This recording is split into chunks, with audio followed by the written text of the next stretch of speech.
How to make a Jung Tea, a good natural way of keeping your microbiome healthy and delicious at the same time. So what you do, you boil 8 cups of water, distilled water, or not distilled water, but filtered water.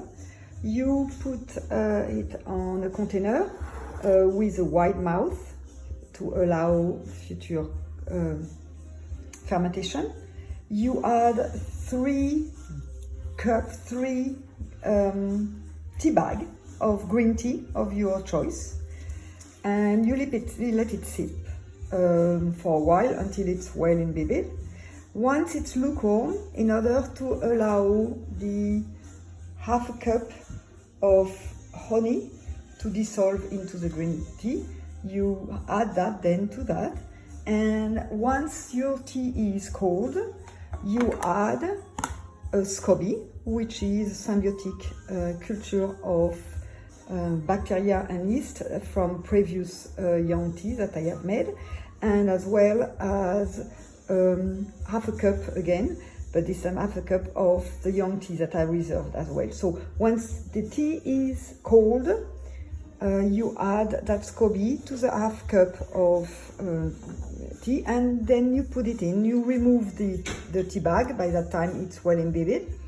You are covering, then once you have the whole thing, you are covering it with a cheesecloth on top of it, and you keep all that on a dark area. Now the container has to be wide mouth again, but it can go dark, I prefer that, or it can be a glass. You put that on a dark area for 2 weeks and let it ferment for 2 weeks. During that time, the SCOBY is going to develop, and you'll be ready to do the second fermentation. Once it's done, then the second fermentation, you take your tea, you remove the SCOBY and a little bit of the tea on the side, you reserve it for the next batch, and you add juice of your choice, and it's to the taste of your choice as well, so you add more or less based on what you want. Personally, I love lemon, like a lemon, like from my garden I have lemon, and then I like to add also some ginger or some mint. Either of these things works.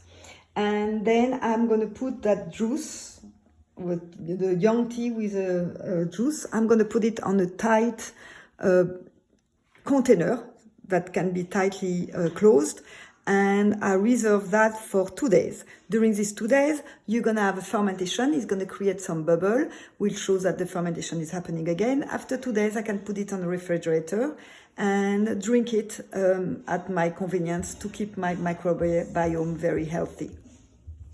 And then the SCOBY that I had reserved, I can save it for a week, and during that week I will proceed to do a new one that will ferment it, that will ferment during these 2 weeks that I'm drinking my beverage to keep my microbiome. So I hope that is clear, and good luck on keeping your microbiome healthy. Bye-bye.